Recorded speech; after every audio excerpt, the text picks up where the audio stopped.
ಆಗ್ತಾ ಇದೆ. ಜನರ ಆಶೀರ್ವಾದ, ದೇವರ ಆಶೀರ್ವಾದ ಅಂತೂ ಗ್ಯಾರಂಟಿ ಇಲ್ವೇ ಇಲ್ಲ. ಇದೆಲ್ಲ ನೋಡಿದಂಥ ಸಂದರ್ಭದಲ್ಲಿ ನಾನು ಡಿಪ್ರೆಷನ್ಗೆ ಹೋಗುವಂಥ ಕೆಲಸ ಆಯಿತು, ಐಸೋಲೇಷನ್ಗೆ ಹೋಗುವಂಥ ಕೆಲಸ ಮಾಡಿಕೊಂಡೆ. ಹಾಗಾಗಿ ನಾನು ಮೊದಲನೇದಾಗಿ ನಿಮ್ಮೆಲ್ಲರನ್ನೂ ಕ್ಷಮಾಪಣೆ ಕೇಳಿದೆ, ದಯವಿಟ್ಟು ಕ್ಷಮಿಸಿ ಅಂತ ಕೇಳಿದೆ ನಾನು. ಅದಾದ ನಂತರ ಹಾಸನಲ್ಲೂ ಕೂಡ ಕೆಲವು ಶಕ್ತಿಗಳು ಎಲ್ಲ ಒಟ್ಟಿಗೆ ಸೇರಿಕೊಂಡು ಇವತ್ತು ನನ್ನ ಮೇಲೆ ರಾಜಕೀಯದೊಂದು ಪಿತೂರಿ ಮಾಡೋವಂಥ ಕೆಲಸ ಮಾಡೋವಂಥದ್ದು ಇರ್ಬೋದು. ರಾಜಕೀಯವಾಗಿ ನಾನು ಏನು ಬೆಳೀತಾ ಇದ್ದೀನಿ, ನನ್ನ ಕುಗ್ಗಿಸ್ಬೇಕು ಅನ್ನೋ ಒಂದು ರೀತಿಯಲ್ಲಿ ಇವತ್ತು ಏನೇನೋ ಒಂದು ಪ್ರಕರಣಗಳಲ್ಲಿ ಅವರು ಎಲ್ಲರೂ ಕೂಡ ಒಂದು ಭಾಗಿಯಾಗುವಂಥ ಕೆಲಸಗಳನ್ನ ಮಾಡಿಕೊಂಡ್ರು.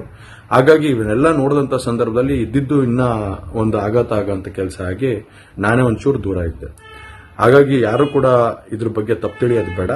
ನಾನೇ ಖುದ್ದಾಗಿ ಶುಕ್ರವಾರ ಏನು 31ನೇ ತಾರೀಕು 10 ಗಂಟೆಗೆ SIT ಮುಖಾಂತರ SIT ಮುಂದೆ ಬಂದು ನಾನು ಸಂಪೂರ್ಣ ಈ ಇನ್ವೆಸ್ಟಿಗೇಷನ್ಗೆ ಸಹಕಾರ ಕೊಡೋ ಮುಖಾಂತರ ನಾನು ಇದಕ್ಕೆ ಸರಿಯಾದ ರೀತಿಯಲ್ಲಿ ಉತ್ತರ ಕೊಡೋಂಥ ಕೆಲಸನ ಮಾಡ್ತೀನಿ. ನೋಡಪ್ಪ, ನಿನ್ನ ಟೆನ್ಷನ್ನು, ಡಿಪ್ರೆಷನ್ನು, ಟೆನ್ಷನ್ನು, ಐಸೋಲೇಷನ್ನು, ಅಡಿಕ್ಷನ್ನು, ನಿನ್ನ ಡೆಡಿಕೇಷನ್ನು, ಅಗ್ರೆಷನ್ನು, ಆ್ಯನಿಮೇಷನ್ನು, ಎಲ್ಲ ಎಕ್ಸ್ಪ್ರೆಷನ್ನು ನೋಡ್ತಾ ಇದ್ದರೆ ಜನರಿಗೆ ವಾಮಿಟಿಂಗ್ ಸೆನ್ಸೇಷನ್ ಆಗ್ತಾ ಇದೆ. ಅಲ್ಲ, ನಿನಗೆ ಇಷ್ಟೆಲ್ಲ ಇಮೋಷನ್ ಆಗ್ತಿದೆಯಲ್ಲ, ನಿನ್ನಿಂದ ದೌರ್ಜನ್ಯಕ್ಕೆ ಒಳಗಾಗಿದ್ದಾರಲ್ಲ, ಅಬಾಲ ವೃದ್ಧಿಯಾಗಿ ಎಲ್ಲರ ಮೇಲೆ ಕಾಮ ಪಿಶಾಚಿ ಥರ ಎಗರ್ಬಿಟ್ಟಿದೆಯಲ್ಲ, ಅವ್ರ ಸಿಚುವೇಶನು ಹೆಂಗಿದೆ, ಅವ್ರ ಸೊಲ್ಯೂಷನು ಹೆಂಗೆ ಅಂತ ಗೊತ್ತಾ ನಿನಗೆ? ನಿನಗೆಲ್ಲಿ ಗೊತ್ತಾಗುತ್ತೆ? ಡಿಪ್ರೆಷನ್ ಅಂತೆ, ಐಸೋಲೇಷನ್ ಅಂತೆ. ಸಾಕು ನಿಲ್ಲಿಸು. ಹಾಗೆ ನ್ಯಾಯಾಲಯದ ಮೇಲೆ ನನಗೆ ನಂಬಿಕೆ ಇದೆ. ಖಂಡಿತವಾಗ್ಲೂ ಕೂಡ ನಾನು ಈ ಒಂದು ಏನು ಸುಳ್ಳಿನ ಪ್ರಕರಣಗಳಿದಾವೆ, ಈ ಸುಳ್ಳು ಪ್ರಕರಣದಿಂದ ಆಚೆ ಬರೋಂಥ ಕೆಲಸನ ನ್ಯಾಯಾಲಯದ ಮುಖಾಂತರನೇ ಮಾಡ್ಕೋತೀನಿ ಅನ್ನೋ ಒಂದು ನಂಬಿಕೆ ನನ್ನಲ್ಲಿ ಏನಿದೆ. ಹಾಗೂ ದೇವರ ಆಶೀರ್ವಾದ ಮತ್ತು ಜನರ ಆಶೀರ್ವಾದ, ನನ್ನ ಕುಟುಂಬದ ಆಶೀರ್ವಾದ ನನ್ನ ಮೇಲೆ ಇರಲಿ. ಖಂಡಿತವಾಗ್ಲೂ ನಾನು ಈ 31ನೇ ತಾರೀಕು ಶುಕ್ರವಾರ ನಾನು SIT ಮುಂದೆ ಬರ್ತೀನಿ. ಬಂದ ನಂತರ ನಾನು ಇದಕ್ಕೆಲ್ಲದಕ್ಕೂ ಕೂಡ ಇದಕ್ಕೆ ತಲೆ ಎಳೆಯುವಂಥ ಕೆಲಸನ ಮಾಡ್ತೀನಿ. ನನ್ನ ಮೇಲೆ ನಂಬಿಕೆ ಇರಲಿ ಅಂತ ಹೇಳಿ ನಿಮ್ನೆಲ್ಲರನ್ನೂ ಕೋರ್ತಾ ನಾನು ಧನ್ಯವಾದ ಹೇಳಕ್ಕೆ ಇಷ್ಟಪಡ್ತೀನಿ. ಧನ್ಯವಾದ.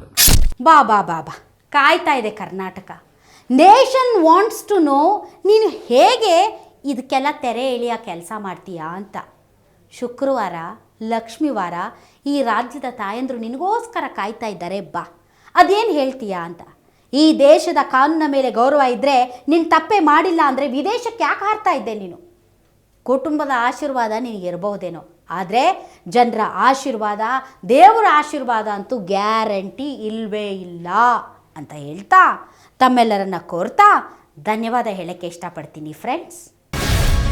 ಗ್ಯಾರಂಟಿ ನ್ಯೂಸ್, ಸುದ್ದಿ ಖಚಿತ, ನ್ಯಾಯ ನಿಶ್ಚಿತ.